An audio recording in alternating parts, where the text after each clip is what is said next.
Sejam muito bem-vindos a mais um episódio do Milão Conecta Podcast. Esse podcast que tem o intuito de conectar arquitetura, design e principalmente pessoas. Eu sou o Diogo Bess, host desse podcast e vou entrevistar nada mais, nada menos do que Egvar e Guilherme da Couna Arquitetura. Vocês vão perceber que, além de arquitetos, eles são artistas. E a gente vai trocar bastante ideias sobre, principalmente, madeiras. Eu sou suspeito a falar, né? Porque é um ramo que eu sou apaixonado e cresci junto com a madeireira. E aí eu também estou curioso porque eles trazem bastante inovação, bastante tecnologia da construção civil. E esse episódio vai ser bem rico em conteúdo e eu posso prometer e cumprir para vocês. Então nos acompanhem e sejam muito bem-vindos, Egvar e Guilherme.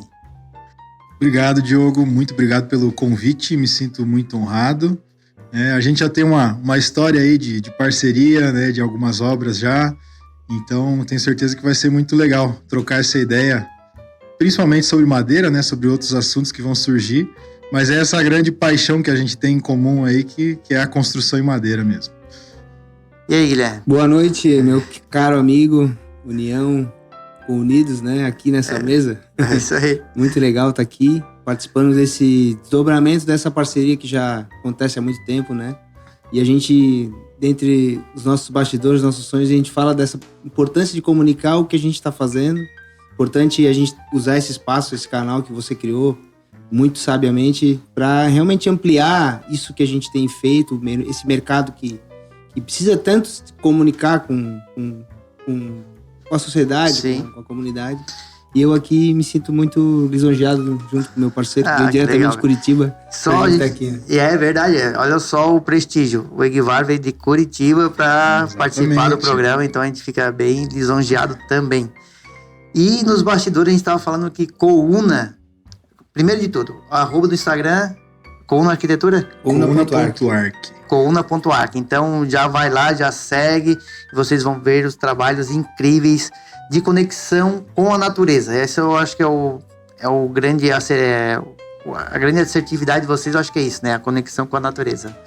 E aí, falando aqui nos bastidores, a gente falou sobre Couna, que também tem a ver com união, é isso, Guilherme? Exatamente. Couna é uma junção de significados, né? Em torno de palavras de vários idiomas, inclusive nosso português clássico e também o tupi, que é a nossa língua mãe, que vem antes, inclusive, do português.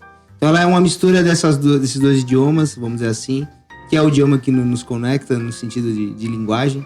Então co representa essa relação do corpo, da matéria clara, da luz, do conceito. E una é preto em tupi-guarani, que é uma cor, inclusive, que a gente gosta muito de usar na nossa arquitetura, seja ela queimando ela, mas ela é essa relação com o traço, com o carvão, com o desenho, né? Uhum. Que é uma coisa que move a arquitetura e faz a arquitetura. E nesse sentido, usar esses dois radicais criou uma nova palavra e um verbo, que é counir, né? Couna é um verbo, né? No presente, couna, você couna. E no passado, no futuro, né? Counir-se, counimos, no plural. E é esse coletivo, né? Que a gente faz, que a gente cria de forma participativa, seja com a mão de obra, seja com os nossos colaboradores, vem desse lugar mesmo. Ah, que massa. De comunhão. Tem todo um alinhamento. E a gente falou em tupi e eu percebo que nas obras de vocês sempre tem um nome que vem do tupi, é isso ou não? Ou normalmente, isso é uma regra? Ou como que surgiu essa ideia? Ou até pode, se puder falar alguns nomes das casas, até pro pessoal que está nos ouvindo matar essa curiosidade. A gente faz esse resgate, né? Então, veio desse DNA do nome, né? Una, preto, tupi-guarani, né? O ato do desenho. E aí a gente foi além, né? Então, um certo dia o Guilherme comprou um dicionário de tupi antigo e todo projeto ele sempre tem uma história. Então, tem uma história de conexão com o lugar, com algum animal, com a história dos clientes, com alguma coisa vai nos trazer inspiração para buscar um nome para casa. E a gente decidiu, né, batizar as nossas criações com nomes em tupi-guarani. E aí tem vários muito, muito interessantes, né? Vamos pensar dos últimos agora que a gente fez. Tem Ibirapana, que é a casa do marceneiro. Tem Cunhapiara, que é o caminho das mulheres, um casal de mulheres que resolveu E aí construir. tem a Cunhapiara Sul, que é a grande, e a Cunhapiara Mirim, que é a pequena, né? A Sul, em Tupi, é grande. Tem a Mandabe, que é a casa circular em Tupi, círculo, né? Tupi, que é a casa que a gente tá... Muito linda construindo. também, né? Ali Muito em Rancho linda. Queimado. Então é uma série de conceitos que são traduzidos pelo Tupi para uma relação até de provocação positiva, para as pessoas olharem mais pro essencial, para as nossas raízes, para essa ancestralidade que, querendo ou não, construiu o nosso território, construiu a natureza no sentido de... Foram os primeiros que fizeram esse primeiro contato com as plantas, nomearam as plantas, nomearam as árvores, os rios. Então é uma relação mesmo ancestral de fazer arquitetura com essa preocupação do impacto que ela cria. Então, o conceito é muito importante para comunicar essa intenção, né? De conceito e ação de fato materializada. Então, E curiosidade, como que os clientes recebem esses nomes? Como que é a reação deles? Então, no começo existia muita surpresa, né? Porque o primeiro cliente que a gente levou o nome em Tupi, a pessoa se sentiu surpreendida. Só que hoje as pessoas elas ficam ansiosas pro momento que a gente vai batizar a casa. Então, às vezes a gente tá lá nos primeiros ateliês, né? As primeiras entregas de projeto, e aí as pessoas, tá aí, como é que vai ser o nome da nossa casa? Então isso já se tornou uma marca registrada, né, de ter essa casa batizada em Tupi. Então rolou essa inversão, né? No começo as pessoas ficavam meio estranhavam, Vocês né? tinham que defender. Mas por que esse nome? É uma fonética que às vezes soa diferente do português, logicamente. Só que hoje as pessoas elas esperam isso da gente, né? Os clientes que nos buscam, eles muitos acabam até esperando. vêm já com alguma intenção, já inclusive se antevêm, já pesquisam, já trazem alguma referência próxima do nome, e aí isso cria uma relação de troca no sentido da criação, que a gente gosta muito com o cliente, porque o cliente ele é também parte muito importante, principal do processo criativo. E a gente está contando a história da casa dele. Então, por isso criar essa relação de imersão. Porque, claro, no fim tudo vai virar parede, piso, forro. Mas a gente está buscando histórias, experiências dessa vida, legados, né, marcas, né? Total, acho que faz todo sentido, assim.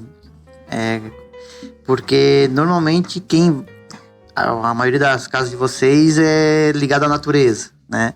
E aí já vai pra essência. E como vocês falaram, tipo, já vai despindo dessa selva de pedra, desses dia a dia que a gente tem, né, na cidade grande, vamos entre aspas, né?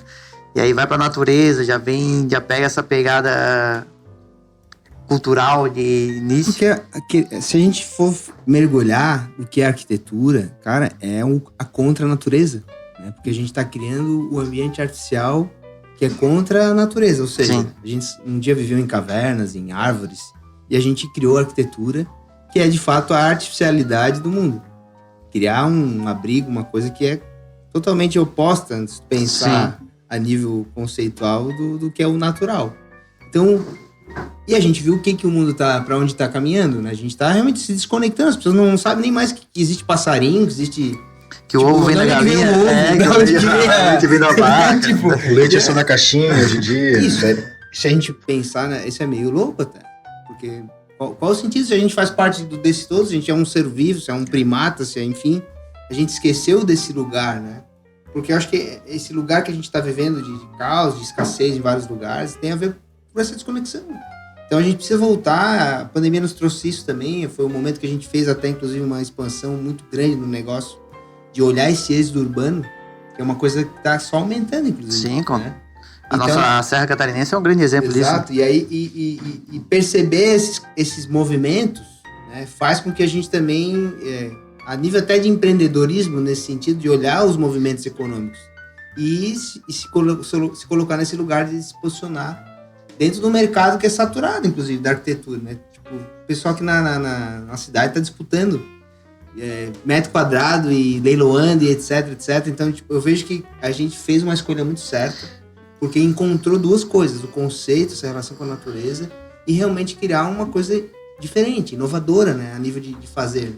E aí, uma curiosidade, desde o começo vocês já tinham esse posicionamento, ou tipo, abriram o escritório e depois foram encontrando sinais e foram indo para esse caminho? Desde a primeira obra, né? Primeiro projeto que nós fizemos juntos, que foi um restaurante que hoje já mudou de nome, mas na época era o Marbelli, que fica na beira do Canal da Barra, em Laguna. Já teve as duas coisas principais ali da conceituação do Couna, né? Que era essa proximidade com a natureza e uma obra em madeira. Então, aí o Guilherme, na época, me convidou para participar desse projeto, né? E aí a gente ali colaborando, a gente já viu que os princípios que a gente gostava, que a gente seguia, já eram bastante próximos, né? E ali a gente viu muito, muito potencial, né? Desde essa primeira obra. Então, a partir dali, a gente começou a desenvolver outros projetos, muitos deles, inclusive, porque a gente queria desenvolver, não necessariamente porque tinha um cliente esperando pelo projeto. Então, teve muito exercício de projeto, né? Sim. De a gente realmente soltar a mão, de a gente criar esse conceito. Então, quando o Couna virou empresa, a gente já tinha um portfólio. Então, foi uma coisa que aconteceu naturalmente, mas, obviamente, pelo caminho teve aqueles momentos-chave, né? E o Marbelli, com certeza, foi um momento-chave. Inclusive, dá para visitar, né? Essa obra lá é um restaurante até hoje. Como é que é o nome hoje? Hoje é Camaru. Então, Foi construído num contexto assim, de reforma, mas basicamente foi uma obra nova. Só que bem o que o Igvar falou, todos os elementos do que o Couna queria fazer dali para frente estavam colocados sem a gente perceber que ia ser um coletivo, uma empresa, um grupo, mas principalmente também pelos alinhamentos de visão de mundo que eu tenho com o Igvar. Isso acho que é fundamental para uma sociedade, inclusive, né? Sim, uma empresa. Total. E isso fez com que realmente as coisas fossem afunilando. E óbvio, a gente captando os sinais da trajetória, do caminho, e isso tudo criou as condições com que a gente se posicionasse, porque eu acho que isso é o diferencial, né? A gente entender que quem faz a diferença é quem se diferencia. Verdade, essa é uma coragem, né, se posicionar, porque quando se posiciona tu deixa outras situações de lado, mas também tu vira protagonista, né? Hoje vocês são referência em construção junto à natureza. E aí subiram a serra e foram descobrindo cidades, construindo em Rancho Queimado, Urubici. Como é que foi essa... Teve um outro ponto-chave pra gente, foi o momento da pandemia, quando aconteceu a pandemia. Então, nessa época, a gente já tinha um certo portfólio, tinha pouquíssimas obras executadas, né? Mas a gente já tinha um portfólio legal, tinha um website já. Em 19 a gente fez um website. Né? Em 19 a gente fez um website e tal, já tinha... Eu e o Guilherme, mais algumas pessoas já colaboravam, né? 2 estagiárias na época, né? Inclusive a Janaína... Alguns arquitetos também. Inclusive a Janaína, que hoje é arquiteta e é uma das gerentes do Couna, né? Já colaborava na época. E aconteceu uma... Tem coisas assim que a gente fala que... É um pouco de sorte, né? A gente tem que falar que é um pouco de sorte, e a gente teve um desses momentos, né? Então, a gente já estava preparado, digamos assim, né? A gente já tinha esse direcionamento, tinha conhecimento. E aí, qual que foi a sorte? Foi um momento que eu e o Guilherme, a gente tinha o estúdio de arquitetura e morava nessa mesma casa, né? E aí, a Janaína, ela acabou voltando aqui de Floripa para lá, bem na pandemia. Então, a gente acolheu ela na mesma casa. E o Renato, que é o outro gerente do Couna, arquiteto também, ele também ficou na casa junto com a gente, porque ele tinha os pais idosos. Então, uma série de coisas que ele queria fazer para os pais dele não precisarem sair, né? De comprar comida e tal, ele não quis ficar junto. Ele ficou lá. E aí ficaram os 4 cabeças ali do Couna. A gente ficou lá num Big Brother confinado na casa. Né? E aí, o que aconteceu? Eu lembro muito bem, assim, a Janaína, ela falou, pô, vocês não têm o Google Meu Negócio, né? Vou criar o Google Meu Negócio. Ela foi lá e criou. E aí, a gente conversando e tal... Já tinha um site, mas é um site perdido, assim, né? Só portfólio, site portfólio, né? Sim. E aí, o que aconteceu? Aí eu dei uma olhada lá na ferramenta do Google Ads, né? De patrocinar lá para as campanhas aparecerem e tal. Aí a gente conversou, tudo mais, definiu ali umas palavras-chave e tal e patrocinou. E eu lembro que no primeiro mês a gente já fechou vários contratos, porque já existia um portfólio. E o que aconteceu? Todo mundo que ficou confinado dentro de um apartamento e que tinha acesso a algum recurso, que tinha um terreno, a pessoa falou, eu preciso de natureza, eu vou enlouquecer dentro da minha casa se eu ficar aqui. Sim. Então, desse movimento, né, que a pandemia forçou esse êxodo urbano, né, das pessoas saírem das cidades e voltarem para a natureza, é que a gente captou vários projetos, né? Então, esse foi um ponto de virada, assim, para a empresa. A gente virou uma empresa mesmo na pandemia, né? Então, e aí a gente permaneceu, nós 4, né, durante todo o período de confinamento, produzindo muita arquitetura. E eu acho que a gente se antecipou em frente a outros escritórios, inclusive, que não tinham essa conexão de se anunciar a nível, uma escala maior, né? E então a gente já se ligou isso antes de 2, 3 anos antes de muita gente. Mesmo sendo pequeno, no sentido de atuação, inclusive de estrutura. A gente nunca teve uma grande estrutura, assim, a nível de escritório, porque a gente sempre acreditou no digital, nesse sentido, de estar mais na presença digital, estar em mais lugares do que estar apenas em um lugar. Sim. Porque nesse sentido a gente acaba sendo só um arquiteto local, se está numa cidade, atendendo uma cidade. Então a gente sempre desde o começo também, inclusive, pensou mais do que a escala do lugar, de uma cidade. Nascemos numa cidade pequena, Laguna, porque eles se formaram lá, eu sou natural de Laguna. Eu voltei depois de me formar aqui na Federal, em Floripa. Então a gente se encontrou lá, mas a gente sempre quis muito mais do que ser um arquiteto local. E aí, mentalidade, né, e digital faz com que tu tenha alcance. E aí a gente, num contexto super crítico, que estava na pandemia, a gente conseguiu captar pessoas fora da nossa bolha ali, Amurel, Laguna e tal. E aí isso foi o estalo, tipo, é o digital e é o êxodo urbano. Ou seja, trabalhar na cidade é muito difícil. Tá ali lotezinho de 450 metros quadrados, aquela coisa super limitada. A gente gosta de uma arquitetura ampla, que respire, né? E que se conecte com a natureza, acima de tudo. Muito massa. E até fica de ensinamento aí para quem está nos ouvindo, né? Que acreditar também no digital, né? De fazer o dever de casa. Que é o Google Meu Negócio. O Instagram de vocês é super bem harmonioso, super bem montado. Vocês até... depois da obra pronta, vocês vão lá capturar imagens da casa feita para poder angariar mais clientes e isso criar um ciclo para crescer, né? É o básico que funciona, só que a gente às vezes esquece de fazer, né? Mesmo a gente que já faz isso há muitos anos, às vezes você se pega... Peraí, o nosso planejamento de marketing, né? Por que a gente não produziu tal conteúdo sobre tal coisa que aconteceu? Então a gente fica às vezes muito no fazer e esquece que tem que mostrar, né? Então é o que sempre falam, né? Quando você é muito bom em alguma coisa, provavelmente tem alguém pior do que você ganhando mais dinheiro com aquilo porque está divulgando melhor, né? Então é uma coisa super importante mesmo, né? Mostrar o que você está fazendo e principalmente eu diria encontrar o teu veio, né? Achar aquilo que realmente te motiva, que te emociona, que você ama de verdade, né? Então eu falo assim que a gente tem muito amor pelos projetos que a gente desenvolve, né? É um processo que a gente gosta muito. Porque o processo de arquitetura ele já é naturalmente difícil, complicado, né? Porque você está ali atendendo as expectativas do cliente, tem a questão dos orçamentos também, né? O orçamento da obra. Então tem uma série de fatores que já tornam o processo difícil. Então eu diria que você encontrar uma coisa que você realmente gosta vai fazer com que esse fardo se torne muito mais leve, né? Que você até goste de carregar. E conta um pouco mais como que é o processo de vocês em si, o processo de briefing. Tipo assim, eu tenho um terreno na serra. E aí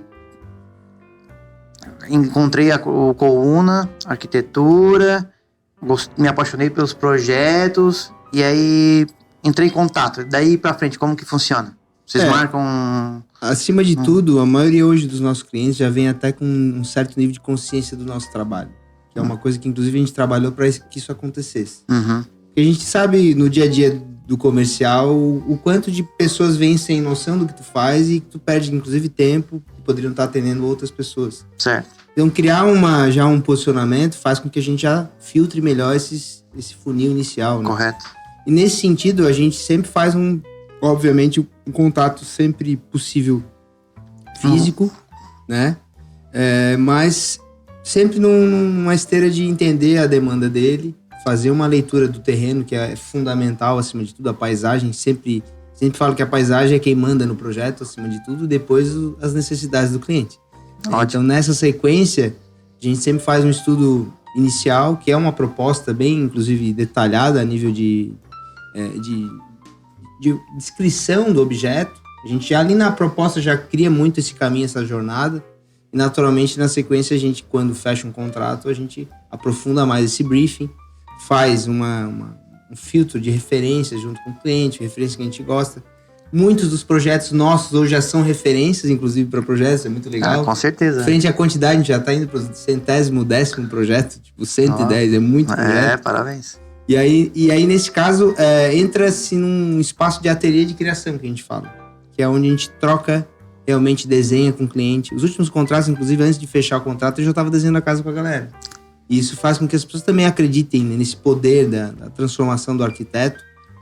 Porque, como eu falei, tudo vira parede e piso, mas depende de como tu coloca, né? Então as pessoas veem a diferença do nosso design e o conforto, inclusive, né, bioclimático que a gente coloca na arquitetura. Porque a gente defende muito isso também. A arquitetura é saúde. Então, nesse sentido, a gente sempre vai buscar esse bem-estar do cliente nessas primeiras trocas, mas esse processo vai levar esse bem-estar. Como resultado de projeto, não só estético, mas realmente criar uma ambiência e que realmente crie uma condição de que as pessoas melhorem sua saúde. Porque a gente está falando disso. O espaço é a primeira pele depois do corpo, né? E a gente vê o quão os espaços tornam as pessoas sem saúde no sentido físico, mental. E nesse sentido a gente aborda muito isso no começo do processo. Uma troca bem transparente, a gente dá possibilidades, inclusive, para o cliente escolher, ele se sente mais pertencido no processo. E aí chega no momento preliminar, que aí são as imagens, fotos reais, aquela coisa da imersão. O sentimento de estar ali dentro do projeto. Fotorrealismo, que nossa equipe é fantástica nesse sentido, né? De criar realmente esse quase engana, né? As pessoas até... Putz, é sério, é verdade? Não, é uma imagem foto real, né? Ainda não é a obra. Porque a gente tem recursos para isso, a gente gosta, né, nesse sentido de buscar essa imersão, né? A gente trabalha tudo em BIM também, que é uma forma muito, muito boa de trabalhar. Hoje eu acho que já é básico ainda. Recado para os nossos amigos arquitetos, saiam do CAD, por favor. É um up, né, na vida, no bem-estar, inclusive, do trabalho e também do projeto executivo. Que aí chega no momento que o cliente ele já vem para uma área muito técnica, né, que aí a gente vai trabalhar muito mais focado nos detalhamentos, na parte de orçamentação. Mas até o fim o cliente vai participar, né, um processo bem de troca, mas até o meio é ultra criativo, visualização, e dali para frente é mais técnico. É a parte intangível e a parte tangível, né? Então a gente fala muito de conceito, né? O começo ele é muito, muito conceitual. Então é aquele monte de ideia, é um emaranhado de ideias, porque geralmente se você não é da área, né? Se você é leigo, tem clientes que já são da área, então a pessoa já chega com uma visão muito, muito clara do que ela quer. Ou até com uma planta no Excel. Mas tem muitos clientes que chegam com um emaranhado de ideias, né? Então aí eu sempre faço a analogia. Aí a gente vai pegar esse monte de ideias, a gente vai pegar aqui uma massa cinzenta que ainda não tem forma e nem cor, e a gente vai começar a dar forma e cor para aquilo. Né? Então essa escultura é essa troca, né? Esse processo de esculpir uma casa dentro do Kouna é essa troca que a gente vai fazendo com o cliente. E aí ela vai saindo do intangível e vai se tornando cada vez mais tangível. Então, primeiro as perguntas são: como é que você quer se sentir dentro da tua casa? Qual vai ser a cênica do espaço, né? O que vai estar no centro? É o fogo ou é a televisão? Então, essas provocações, né? Isso muda o comportamento das pessoas, né? Se você pega uma sala e você coloca uma televisão no centro, as pessoas vão se comportar de um jeito ali. Agora, se você bota o fogo no centro dessa sala e leva a sala de TV para outro lugar, vai ter outro comportamento. Então, a gente vai fazendo essas trocas, entendendo essa necessidade, e aí o projeto vai se tornando mais técnico, até que chega no projeto executivo, que daí realmente tem ali o quantitativo de todos os materiais, especificação do verniz que vai ser passado, tipo de parafuso e todas aquelas minúcias, né, que a gente precisa. Então é um processo grande, mas que ele vai sendo desenvolvido passo a passo, né? Então a gente procura ser muito sincero com o cliente para mostrar esse caminho, né, que a gente percorre desde o ponto inicial de orçamento, da primeira conversa até a casa tá pronta. Mas né? o pessoal entender que o arquiteto é, no fim das contas, ele vai dar psicologia à engenharia mecânica. Ou seja, do mais abstrato, de captar coisas abstratas, que são intenções, vontades, desejos, necessidades, dores, etc., até a fechadura da porta que tem que estar... Que vai ser com chave ou senha, né? Que tem aqui na Milão aquela mesa. Você não precisa nem mais de chave, que você chega ali e consegue abrir a tua porta, só sendo você. E deixa eu compartilhar, cara. Assim, ó, vocês foram falando e eu fui materializando, lembrando do Refúgio Rig, né? Que foi uma bela obra desenvolvida pelo Couna. E até fica a dica aqui que quem quiser lá no Instagram, @Refúgio Rig, da Fabiola Sena. HYGGE. Isso aí, vem do Tupi também. Do dinamarquês. Aquela pronúncia do viver as pequenas coisas simples da vida, né? É um lifestyle lá dos escandinavos, né? Então foi um conceito mais nórdico. Inclusive o design, né? Tem uma relação... Cara, e aquela casa é encantadora, né? E aí... Enfim, deixa eu falar um pouco da casa e depois como eu me sinto lá... Como um vivente, né? Tu como um usuário, né? Como usuário, porque eu tenho o privilégio de estar lá como convidado. E aí, o que mudou também na minha casa por estar convivendo lá. Então, a casa é sensacional, assim, tipo... Tu estar ali na copa das árvores, né? O refúgio, ele ficou na copa das árvores ali. Tipo, tu tá no banheiro, tem a vidraça conectando com a natureza. Cara, assim, é surreal, né? Surreal. E aí tem essa pegada do... Também o hábito do casal proprietário da casa já é menos TV, um sonzinho ambiente, lareira ligada, um foguinho na churrasqueira, um vinho na taça e boas conversas. Quebra-cabeça na mesa. E quebra-cabeça na mesa, isso aí. Então, esse convívio, assim, uma que realmente a gente sai daqui e passa o final de semana lá, é outra energia, outro astral, realmente te faz bem. Terapêutico. É terapêutico, é isso aí.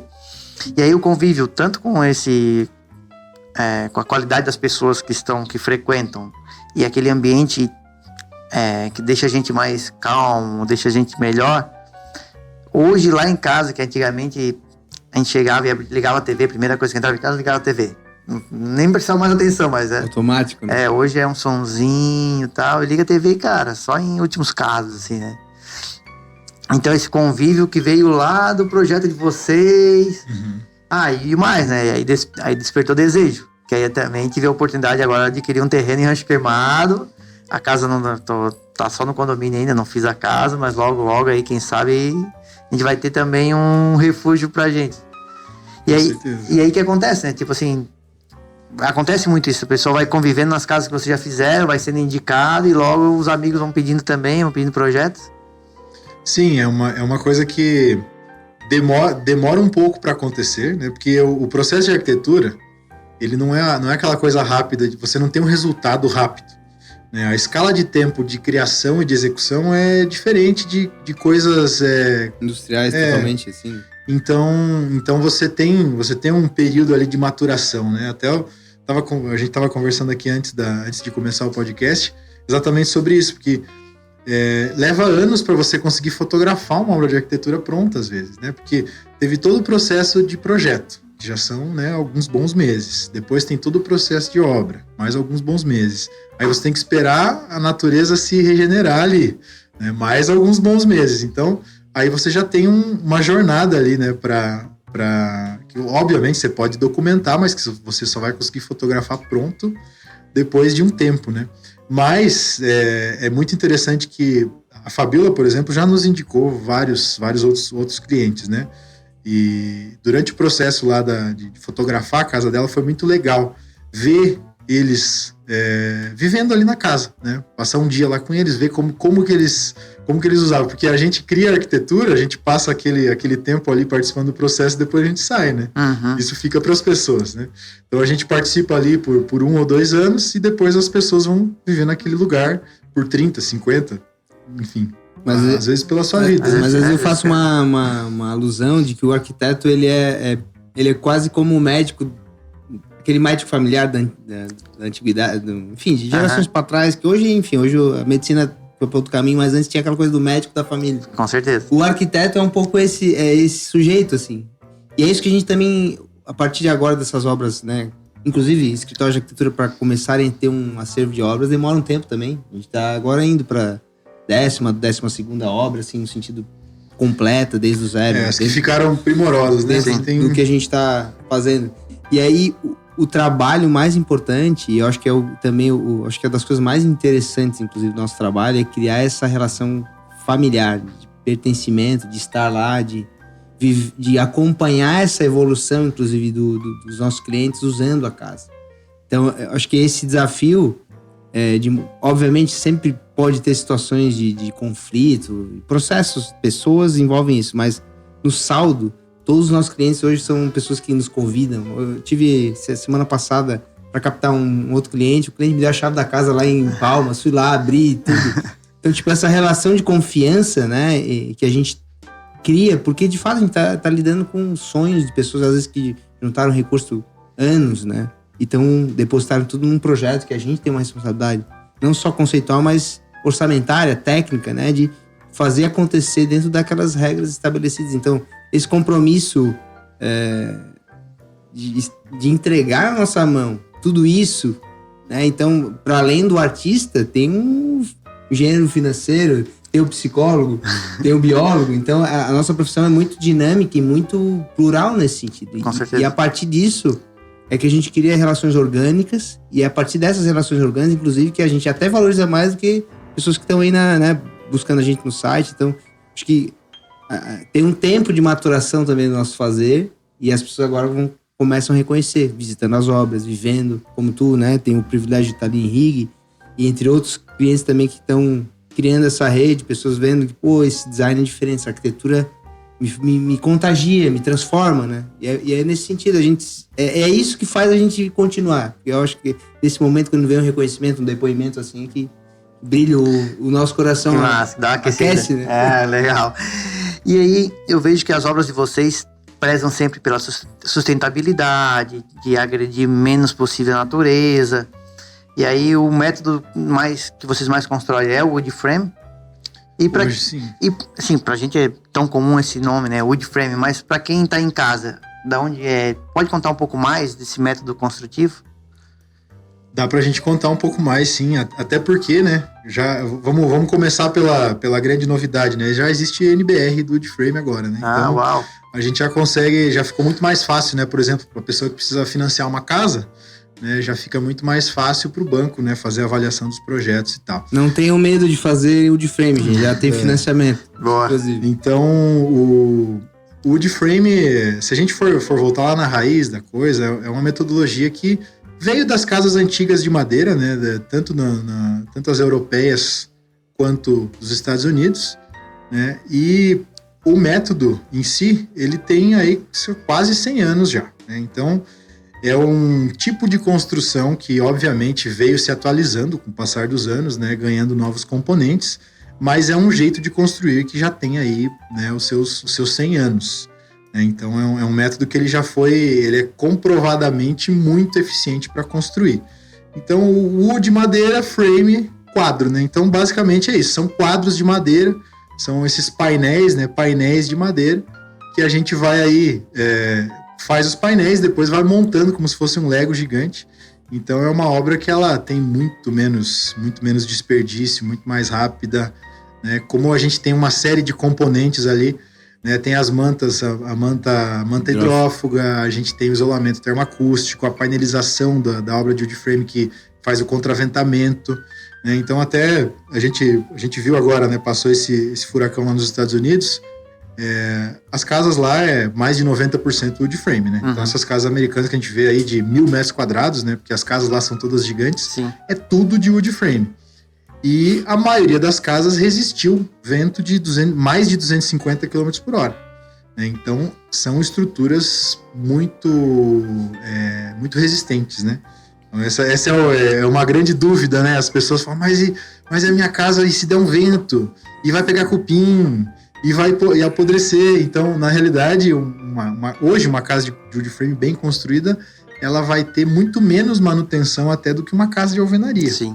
né, por conta de todos esses componentes e da metodologia, né? Porque quando a gente vai para alvenaria, é muito, vamos fazendo, não tem muita metodologia. A gente sabe que na estrutura tem um pouco mais de critério, mas quando chega ali no fechamento, no reboco, pintura, às vezes a coisa vai se perdendo, né? Já no wood frame, se você pega uma equipe especializada, a gente vai ter um caminho muito mais claro de como vai ser a obra, né? De qual vai ser o resultado final. Então, hoje a gente utiliza muito o wood frame.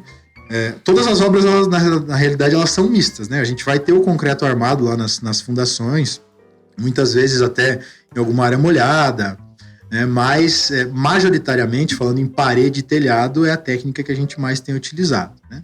Existem outras também, né, estruturas metálicas, estruturas de madeira engenheirada, mas hoje, no contexto, até aí o Diogo vai poder falar bem pra gente, né? A gente está num polo madeireiro, da madeira tratada, né, do Pinus, principalmente. Então, a gente tem acesso a uma matéria-prima que é nossa, que está aqui, que está sendo produzida aqui. Então, é muito mais fácil eu utilizar essa matéria-prima que está aqui para estar construindo. Né? Então, é um cenário que a gente vê de maneira muito positiva mudando, né? Você vê que, para sair uma NBR, não é da noite pro dia. Sim. Né? Não sai uma NBR de qualquer metodologia que pinta aí no mercado. Tem um ponto importante que eu vejo também disso tudo que a gente faz usando a construção leve, é de fato fazer uma construção mais leve, literalmente. Eu me orgulho de não ter usado nenhum tipo de estaca helicoidal, nem nada disso em nenhuma obra nossa. Que é um absurdo. Tu vê aí obras, bate estaca, racha tudo em volta. É o impacto, literalmente. Menos impacto. Construção em madeira ou construção em sistemas leves usam metade do peso na fundação. Ou seja, tu deixa de enterrar dinheiro para usar em outros lugares. Além de, óbvio, de toda a relação de limpeza, de menos desperdício da obra. Eu acho que a gente está falando de impacto, de sustentabilidade, tem que olhar a cadeia inteira. E quando tu olha a cadeia inteira do wood-frame ou da construção seca, leve, tu consegue acompanhar essa cadeia. Agora, quando tu tá vendo lá a alvenaria, tu não acompanha. Tu não vê, às vezes, onde o teu dinheiro tá indo. É aquela chuva que leva areia, leva tudo. É o cara que pediu lá não sei quanto a mais de aditivo porque a coisa desanda. Sim. Porque a questão da construção seca, mais industrializada, usando mais princípios industrializados, tu ter um controle mais de cada componente. Do escopo ali, tu consegue Exato. medir melhor. Né? Porque senão é só na mão do mestre lá, do pedreiro, se ele fez mal, se o reboco veio mal, é aquela coisa. E outra, falando de desempenho térmico, a gente tá falando de um lugar aqui, subtropical, temperado, que não é o mesmo Brasil do norte, do nordeste. E por que se constrói igual de norte a sul, cara, com essa história da alvenaria? Porque a gente parece que não se olha nessa questão climática. A gente tem lugares aqui, a gente tá num lugar que às vezes tem as 4 estações no mesmo dia. É verdade. Dá uma virada de vento sul, do nada tá 27, 28 graus, à noite vai estar 10. Olha só. Então, isso tem que ser levado em conta, a gente precisa mudar. É por isso que a gente fala que a gente faz uma arquitetura bioclimática. E a construção seca é a única possível de trazer essas possibilidades de isolamento térmico, de maior vedação, que a alvenaria, infelizmente, não dá. A gente até fez uma brincadeira com a Nuoca, que é uma tiny house que a gente fez lá em Urubici num curso de formação. Que inclusive eu conheço, Madeira União foi a grande sponsor, parceiraça do nosso processo lá, que foi lindo. Em 2 dias a gente levantou a casa, né? A cabana. Que é no Rio dos Bugres, né? Lá em Urubici. Isso. Foi legal porque mostrou que é bem mais rápido. Ou seja, para quem constrói também é melhor. A escala do peso, as máquinas pneumáticas. Ou seja, é uma mudança muito grande no paradigma. Desde quem constrói para quem usa. Então, construir dessa forma é dar mais saúde para todo mundo. Né? Inclusive para cidades, né? Porque até tem estudos, né? Tem um estudo que mostra que em torno de 70% da massa de lixo das cidades é entulho de obra. Né? Então, é resto de obra, é demolição de obras antigas, tudo de alvenaria. Então, isso é um problema de uma escala muito grande, né? Que acontece no país inteiro. Então, se a gente faz essa mudança da construção civil, do concreto, da alvenaria, dos métodos tradicionais, né? E a gente vai para a construção seca, você tem uma mudança econômica, você tem uma mudança de cenário no Brasil todo. Né? É bem o que o Guilherme estava falando. Né? quando você tem uma mão de obra especializada, o que acontece? Vamos comparar dois cenários, né? Você pega aqui um prédio de 10 andares, 10, 15 andares, que hoje o pessoal tem demorado aí nos métodos tradicionais, às vezes 7 anos para construir, 5, 7 anos. Faz uma SPE lá e vai construindo Sim. e tal, 5, 7 anos para construir. Se você pega esse mesmo prédio, porque hoje dá para fazer prédio de madeira, tá, gente? Isso aí é uma coisa bem interessante de falar, né? Em outros países já tem, é bem comum, o Vale Nevado, lá, que os hotéis lá em cima é tudo madeira. Muito comum. Então, o que acontece? Você pega esse cenário aqui que você vai levar 7 anos para construir, e você faz uma obra industrializada ali que às vezes em 1 ano, 2 no máximo você consegue fazer, todo esse recurso que vai para essa galera trabalhar todos esses meses aqui, ele fica concentrado nessa mão de obra especializada. Então, você tem uma mudança do cenário, inclusive nesse sentido, né? Porque a construção civil tradicional, ela explora a mão de obra. É isso que acontece. Ou seja, a galera que tá lá pegando no pesado mesmo é a que menos ganha, né? Então, beleza, o mestre de obra vai ganhar um pouquinho melhor e tal, mas o servente, o cara que tá ali, né, às vezes fazendo concreto e tal, esse cara vai ganhar muito pouco. Já quando você vai para a construção em wood frame, você tem uma equipe de carpinteiros. Então todo mundo ali sabe trabalhar, entende do método e ganha bem porque faz mais rápido, né? Então isso aí já dá uma mudança brutal. Por exemplo, se a gente fala em políticas públicas, né? Se algum político aí nos ouvir até, né?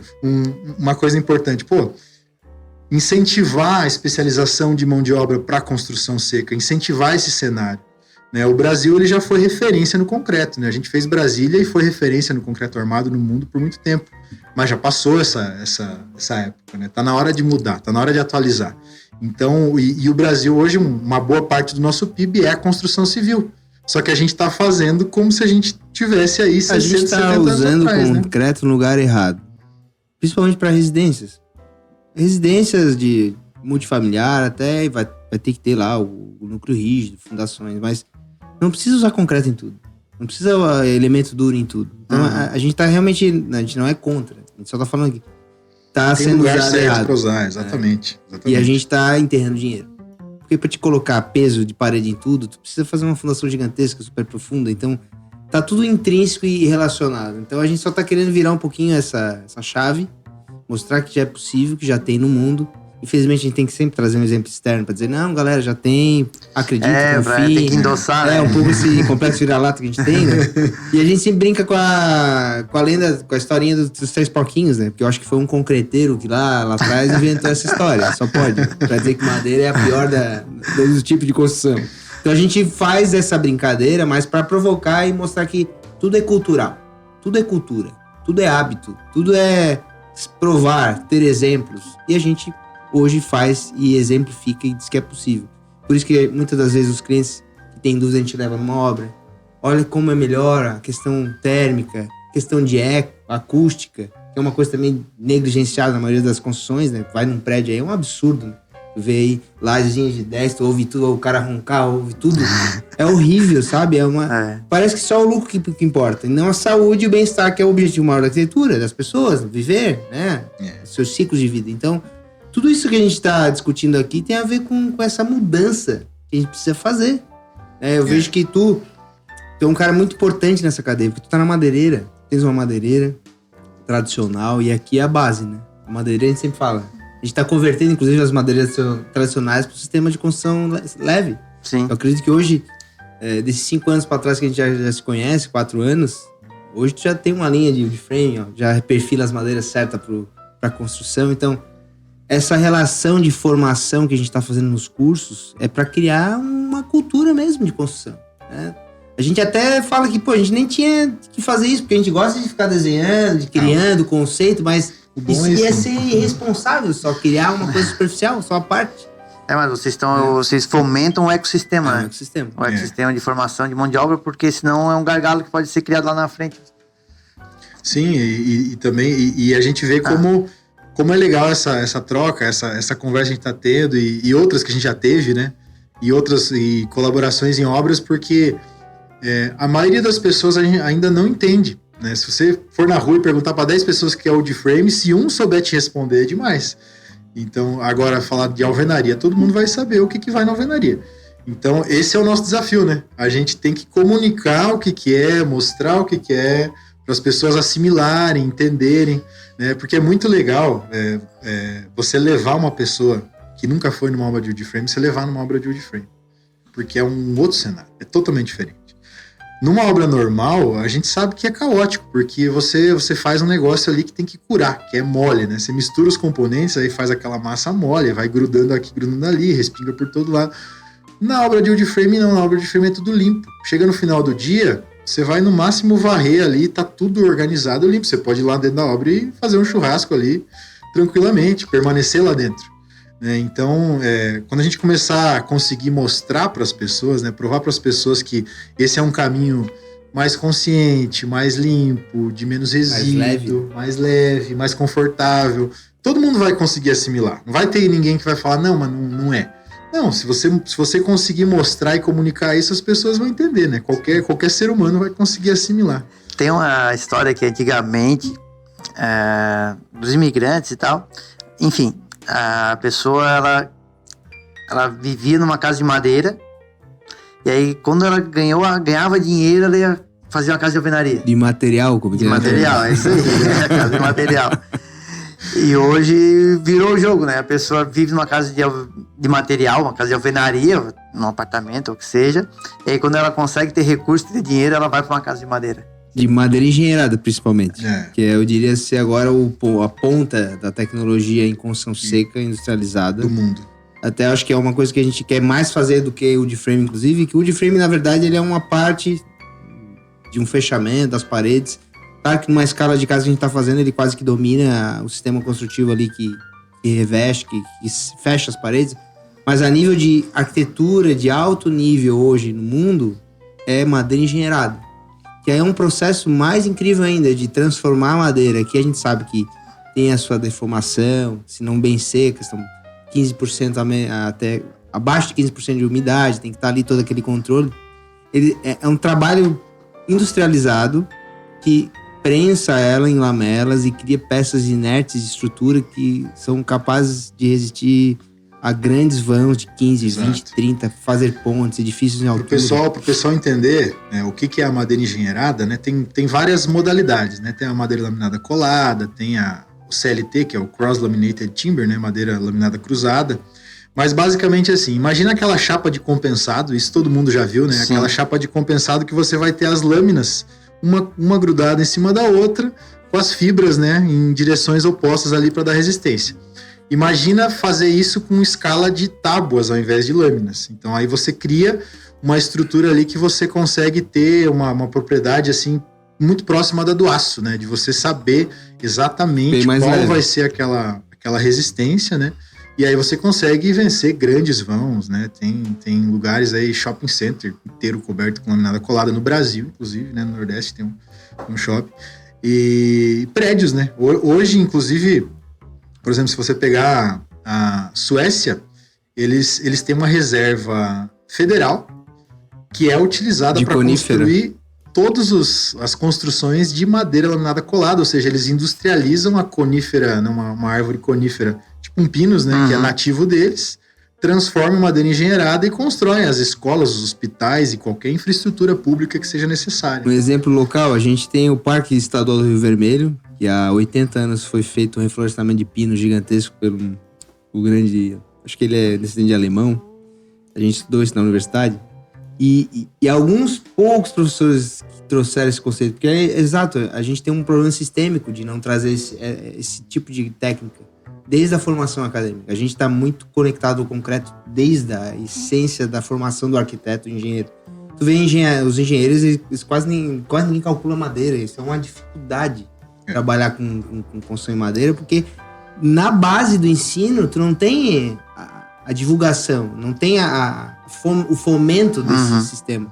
Então a gente tem que buscar fora, a gente tem que ver alguém se especializa, mas a gente hoje, por sorte, pela acho que insistência de muitos pioneiros que conseguiram, inclusive tem um grande, vou citar inclusive um André Roches lá da Ismara, hoje eles não estão mais atuando, mas foi a pioneira em madeira engenheirada, inclusive fazia de madeira de araucária, que hoje infelizmente Eu acho que tem que rediscutir, inclusive, esse manejo um dia, porque é a nossa grande conífera, que eu acho fantástica. Precisamos plantar mais, inclusive, né? Esse é o caminho. Mas eles já faziam madeira engenheirada em 1959, a fábrica lá em Porto Alegre. Cara, deixa eu contar, há uns 20 anos atrás, ou 15 pra não errar, veio um pessoal nos procurar aqui na madeireira. Tipo, eles pesquisaram, segundo eles, que a nossa madeireira era, tipo, referência, qualificada, pra gente trabalhar com madeira engenheirada. E aí a proposta deles era transformar só madeira engenheirada, tipo, dizendo que aqui esse é o futuro. Nós nos reunimos a família e tal. Não, beleza, é o futuro, mas até que garantia isso. Mas futuro quando, né? Sim. Mês que vem tem conta de novo. Aí a gente agradeceu, ficamos lisonjeados e tal, mas entender, aí trouxe uma peça e tal. E aí a gente falou disso há 15 anos atrás, e agora tá voltando com tudo, né? Sim. Na realidade, tem a Ismara, as duas, né? Mais antigas é a Ismara e a Ita, né? A Ita Construtora é um negócio assim... falando em acabamento, eu acho difícil achar alguma coisa no mundo que tenha um acabamento melhor do que a Ita, né? E eles utilizam o eucalipto, eu acho que é o Red Grange. É o Red Grange, geralmente plantado Grange. no Uruguai, inclusive. Né? Então, existe já, né, há muito tempo isso no Brasil, só que numa escala muito pequenininha, né? Então, é algo que vai demorar ainda muitos anos, décadas, né, para a gente conseguir fomentar. Só que é só a gente olhar para o que está acontecendo no hemisfério norte no sentido de construção, porque é onde está industrializado, é onde o pessoal está construindo em larga escala. E o que está acontecendo lá, né? Se o pessoal quiser pesquisar, é a cidade da Google, né? O Google, a empresa, eles vão fazer uma espécie de uma grande vila, quase numa escala de uma pequena cidade mesmo, tudo construído com madeira engenheirada. Né? Então, eu sempre falo, sabe quando você vê aquele filme futurista que você vê que é tudo de metal? Tá errado. Vai ser tudo de madeira, tudo de bambu, tudo de material que a gente consegue plantar e colher. Renovável, né? Renovável, porque hoje as leis ambientais elas já estão ficando tão restritas que você não pode mais ficar minerando a Deus dará, como acontecia antes, né? Então, você tem que ter uma fonte renovável. Sem contar a quantidade de recurso, né, que você gasta. Você vai produzir, você vai pegar uma viga de metal para produzir, a quantidade de água que você vai gastar para produzir aquela viga, né? Então, são coisas que começam a deixar de fazer sentido. Inclusive, existem projeções que falam que o metal vai começar a se tornar escasso. Então, a gente vai ter que começar a reciclar o metal.